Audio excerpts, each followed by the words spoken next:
This video is really geared towards iPhone 11 and earlier individuals. If you're rocking one of those devices, you're probably looking at the iPhone 15 as your next upgrade. If you're rocking an iPhone 12, and I said this in my last video, it really depends on your battery. Is the battery pretty poor? You're finding the phone to slow down a bit? If that's the case, then the iPhone 15 is a good update candidate. If you're rocking an iPhone 13 or 14, I'd probably wait another couple of years. Now, this is an incremental update like it has been over the past few years, but I think this year's a bit more significant since they changed a few things.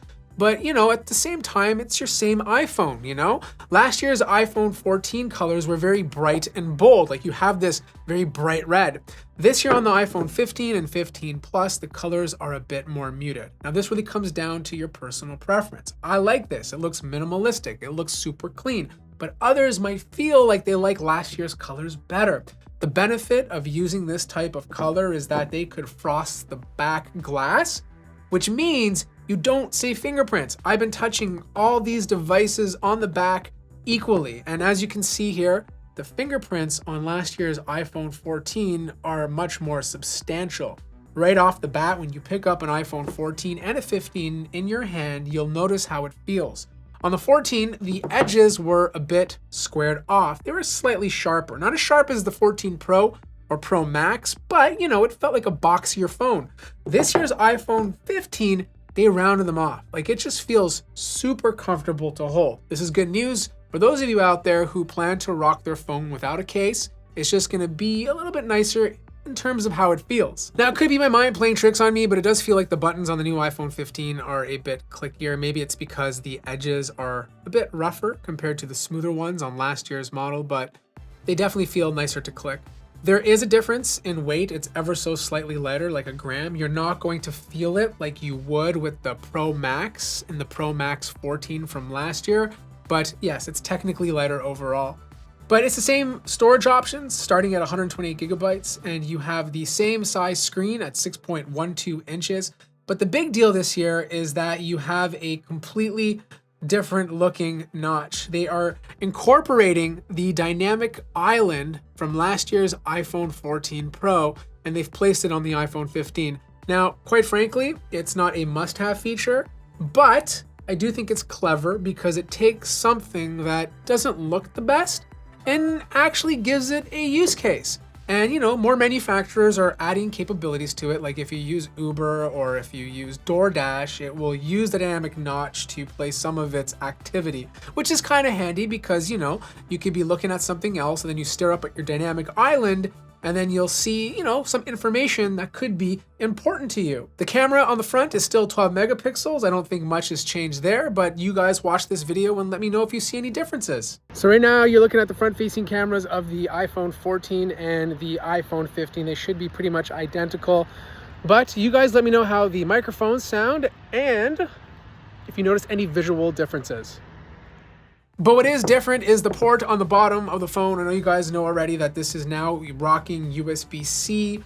It's a bit different than the USB-C that's on the Pro models. Those have a transfer speed of 10 gigabits per second, and Apple's allowing you to do a lot more with it, like connect external drives, monitors, microphones, you name it, it will probably work with that Type-C port. But with the iPhone 15, you're very limited. The speeds are identical to Lightning. You're only getting 480 megabits per second. So it's not the fastest transfer rate, which I imagine most people buying an iPhone 15 anyways probably won't need that often, and you can't connect devices to it. The only thing you can do now is reverse charge. So if I have a pair of AirPods, I can connect a USB Type-C cable from the phone to the AirPods and they will charge. If I have a Type-C to Lightning cable, I can charge last year's iPhone 14. And of course, for your buddy who's rocking an Android device, you can charge their phone as well. Now, if you're charging two iPhones at the exact same time, two iPhone 15s, basically what happens is the iPhone 15 with the least amount of charge will be the one that starts charging first. There's still two speakers on the phone for stereo sound. I don't see a big difference in terms of sound quality, and it could be my ears playing tricks on me, but the new iPhone 15 sounds a little bit brighter, whereas the old iPhone 14 has a little bit more low end, if that makes any sense, but overall there's not much of a difference.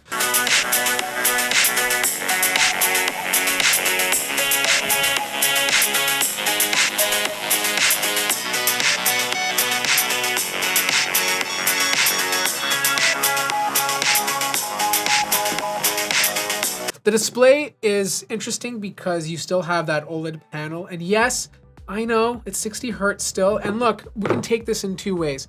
As an enthusiast, as someone who's like a hardcore nerd when it comes to this stuff, I couldn't do it. I can't do 60 hertz on a phone anymore. I'm way past that. But if you look at the market data, if you look at everything, for instance, on what Apple is selling, most people just don't know what a high refresh rate is. Most people don't know what 120 hertz is. Most people don't simply care. And this is just one way for Apple to differentiate their iPhone 15 from their obviously Pro lineup. Eventually, one day, all these displays will have a higher refresh rate, but until their consumers actually care, there's not really much of a reason for Apple to care to put a high refresh display on either of these phones. Now, you could make the argument is that the customers deserve more, right? Even if they don't understand what's going on. And I get it. I get where you're coming from, but I don't know. I don't think it matters for most people. But for me personally, I have to have a high refresh rate. Now, they did change the display driver on the new iPhone 15, so it's supposed to be a bit more efficient, which should translate into slightly better battery life. And look, the battery life on these phones have been really good. Like, I was easily able to get through the entire day without any issues. Like, I've been using these phones very, very heavily, and it easily lasts through the entire day. But here's the thing, you got the Plus over here.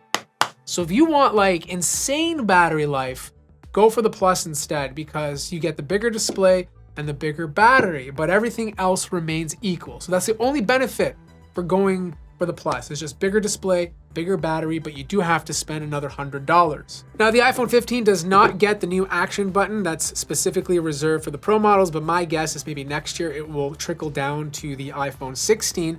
It's still a mute switch, which I feel like is fine for most people, but you know, if you want that action button, you do have to pay more. I will say that the performance on the new iPhone 15 is noticeable. It's the same processor that was inside last year's iPhone 14 Pro, which is the A16. And I didn't really notice that much of a difference in everyday use. I didn't really notice that much of a difference in terms of gaming.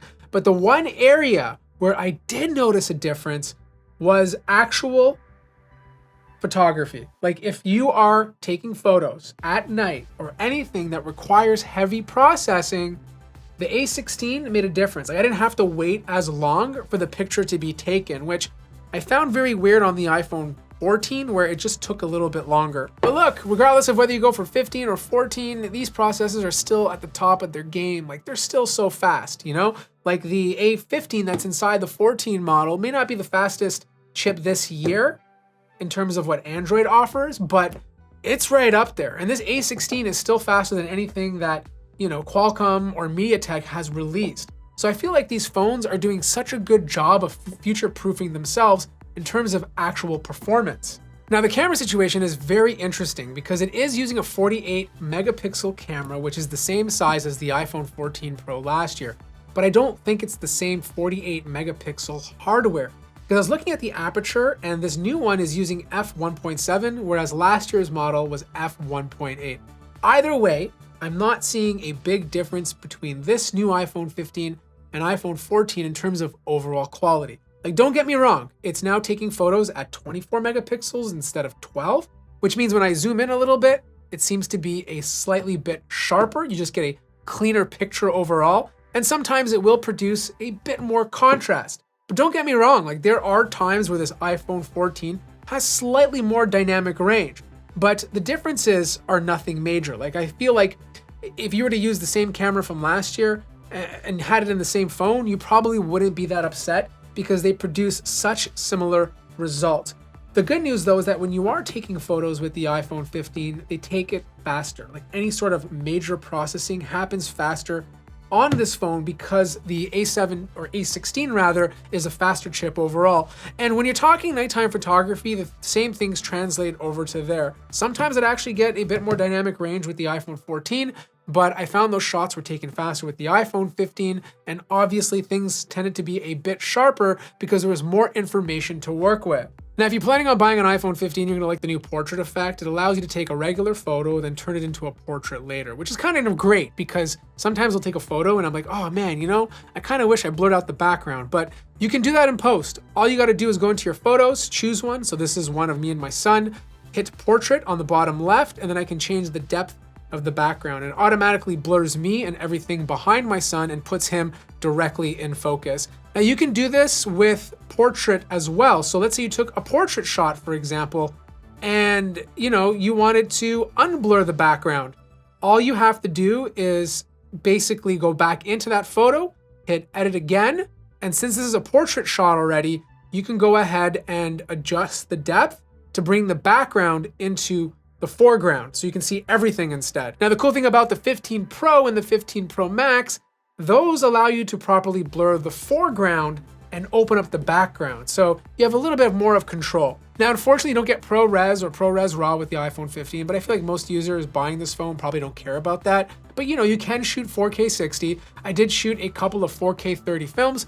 It, again, looks identical to the iPhone 14. I'm not seeing a big difference, but is it me or does the iPhone 14 have slightly better image stabilization? Even when I used quick action or action mode rather, the video looked a little bit smoother on the iPhone 14 from last year.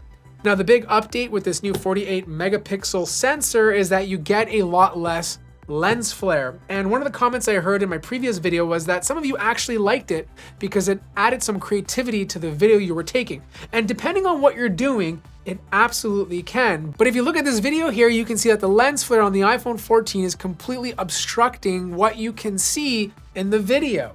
Now, in terms of heat management, it does get a little bit hot if you're using this for a long period of time, especially if you're gaming a lot, so it will throttle, but I didn't really feel the effect. No games dropped any frames. Everything was nice and smooth, and I feel like this is just, what you get when you buy an iPhone. So here's the thing. I like the iPhone 15. I know it doesn't have everything we want in terms of like a higher refresh rate and all that kind of stuff, but I feel like for those of you out there who just want a solid phone, a good phone, an iPhone, the iPhone 15 really checks those boxes. Now, it's a phone that costs $799, and I think, if you're looking at this and you want better battery life and a bigger screen, I feel like the Plus model is actually worth $100 more. Whereas last year, I might have said, just pay the extra and get the Pro Max instead. But because the Pro Max is a couple $100 more expensive this year compared to last year because they got rid of the base storage, I feel like the Plus makes a lot more sense if you just want that bigger display.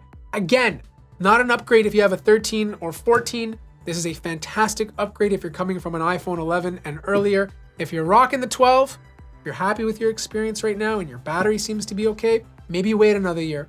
Either way, I hope you guys enjoyed this video. If you did, feel free to hit the like button. If you're new to the channel, subscribe, and I'll see you guys in the next one.